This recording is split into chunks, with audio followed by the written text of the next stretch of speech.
Next one is question number 4, ठीक है। In the adjoining figure line a is parallel to line b, ये all नहीं लिखा है ना, a is parallel to line b है ना।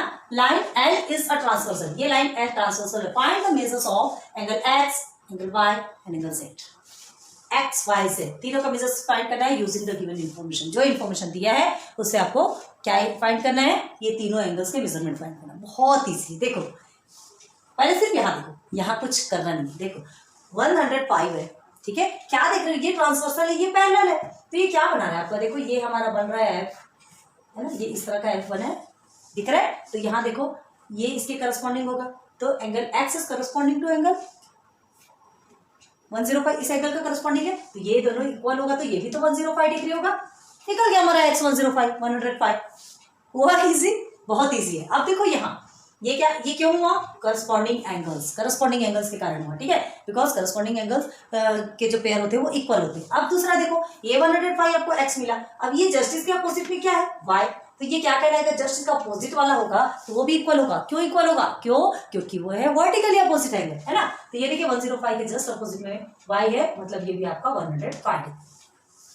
मजा आ रही सॉल्व करने में, चिंदी क्वेश्चन है, पढ़ दो। तो ये भी 105 तो आपको ऑलरेडी मिला है, x भी आपका 105 हो गया, y भी आपका 105 हो गया डिग्री। ओके, अब हमें फाइंड करना है z, ठीक। तो बहुत ध्यान दो, ये क्या है आपका, एक लीनियर पेयर बना लो, ये आपका ट्रांसवर्सल है। तो देखो ये लीनियर पेयर पे 1 और 2 आपको क्या मिले हुए हैं, मेजरमेंट मिले हुए हैं। ये आपका एक मेजरमेंट आपको, एक एंगल का मेजरमेंट आपको 105 मिला, एक एंगल का नहीं मिला, मतलब वो z है ना। तो हम क्या करेंगे, हमको लीनियर पेयर पता है कि ऑलरेडी हमेशा कितना 180 डिग्री का होता है, तो this plus this is equal to 180 degree.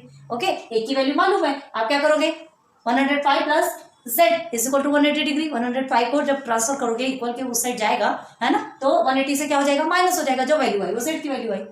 Okay clear, बस बात खत्म, पैसा आ जाए, उतने में ही खत्म हो जाना है, ठीक है। यहाँ पर हमको कुछ कंसीडर करने की भी जरूरत नहीं है, बस आपको सीधे सीधे लिख देना है। क्या है, देखो लाइन, ये जो है लाइन ए है ना, is parallel to line b and l is transversal, सीधे सीधे लिखोगे, ठीक है। देखो यहाँ लिखते हैं line a is parallel, A बड़ा कर देते चलो, पैरेलल टू लाइन बी है ना, एंड एल इज ट्रांसवर्सल, ये दिखाना जरूरी है ना, एल। ओके, समझा यहाँ तक। तो क्या होगा, measurement of angle x is क्या हो जाएगा 105। Okay, therefore measurement of angle x is equal to 105 degree. यहां लिखोगे आप करस्पॉन्डिंग एंगल।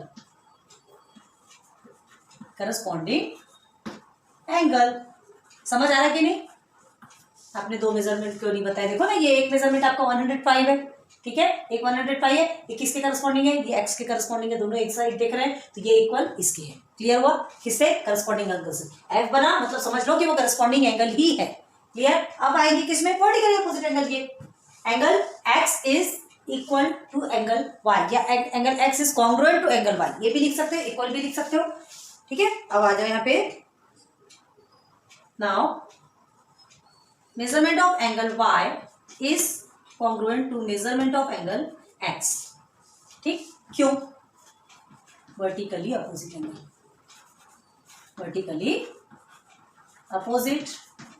एंगल। ओके, तो देयरफॉर क्या हो जाएगा फिर, therefore measurement of angle y is equal to क्या हो जाएगा, मेजरमेंट ऑफ एंगल x आपको मिला हुआ है 105, है ना, दोनों कॉन्ग्रुएंट है, इक्वल भी हो जाएंगे, तो क्या होगा, measurement of angle y is 105। Clear हुआ। ओके, अब आप इसको ऐसा भी लिखना और ऐसा लिख सकते हो, कोई बात नहीं, कॉन्ग्रुएंट है ना, तो measurement of angle y is equal to measurement of angle x, congruent है तो इक्वल भी बता सकते हो, कोई बात नहीं, ठीक है। तो देयरफॉर मेजरमेंट ऑफ एंगल, एक स्टेप बढ़ेगा और क्या होने वाला है 105 डिग्री। ओके, तो ये मेजरमेंट ऑफ एंगल y आपको क्या हो गया, मिल गया, मेजरमेंट ऑफ एंगल x भी मिल गया, जो जो चीजें मिल रही है उसको इनबॉक्स कर रहे हैं, ठीक है, दो चीजें आपको मिल गई। अब हमें क्या फाइंड करना है, यहाँ आ जाओ, अब इसे लिखना है मेजरमेंट ऑफ एंगल z, ये दो चीज मिल गई, अब इससे कोई मतलब नहीं, सीधे यहाँ आ जाओ, ठीक है, लीनियर पेयर। तो क्या करेंगे यहाँ पे, नाउ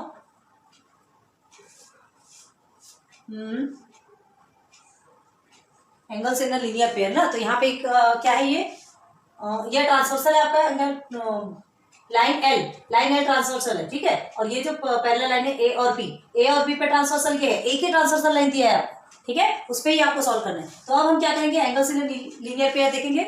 ओके, तो एंगल से लीनियर पेयर कैसा होगा यहाँ पे, now measurement of angle Z plus 105 या 105 इज इक्वल टू 180 डिग्री। पहले आप ये लिखोगे। अब क्यों एंगल से linear pair, angles in a linear, इसे रख करते हैं linear pair.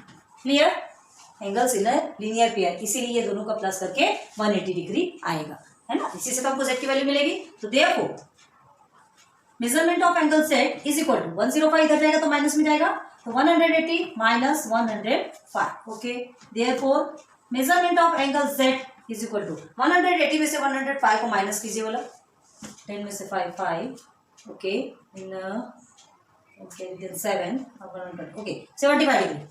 Okay, measurement of angle Z is 75 degree. कितना इजीली निकल गया देखो। अब 75 105 को प्लस कर लो, आपको 180 डिग्री वैसे ही मिलेगा। ठीक है, तो समझ में आ रहा है ना।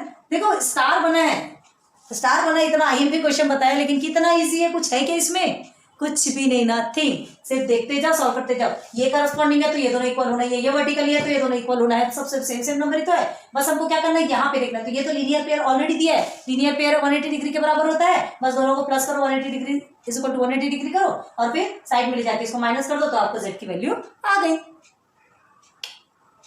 कॉमेडी है क्या, कॉमेडी चल रहा है, कॉमेडी ही चल रहा है।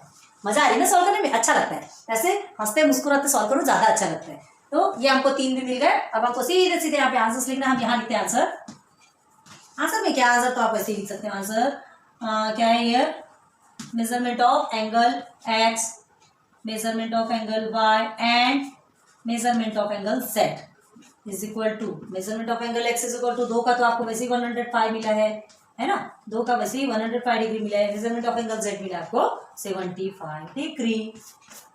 क्लियर, बहुत इजी है फोर्थ क्वेश्चन का। ठीक है, सॉल्यूशन समझ में आया। फिगर तो देखे पहले, हमको अच्छे से प्रैक्टिस कर लेना, उसके बाद कदम आके बढ़ाना। ये आपका ऐसे ही बन जाने वाला है। आप इसको देखते जाओगे लिखते जाओगे, इसको देखोगे लिखते जाओगे, आपको खुद को समझ में नहीं आएगा कि ये थ्योरी हमसे लिख कैसे गई।